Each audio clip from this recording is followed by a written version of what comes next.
Been an AliExpress Christmas present for the new Ninja Z1000SX. It's all black at the moment, but I want to add a bit of colour to it, so we've got some rim tape, some fairing stickers, some trim line, coach line tape for the panniers and also for my black helmet, with a bit of colour on it. There's some keyring.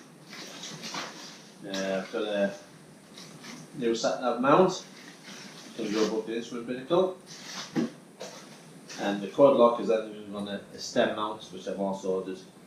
That may be a while before that arrives. Paddock Bobbins for the rear, so I get the back up off the ground and fit my rim tape and do the oil on the chain. And lastly, some nice little colourful bar ends and protectors. Just enough hopefully to keep the wind and rain off my hands if I do get caught in the wind and rain. However, they're a bit like them. I have to do some other bombs and chill lights. So yeah, don't forget to subscribe to the channel and you'll see all these fitted pretty soon.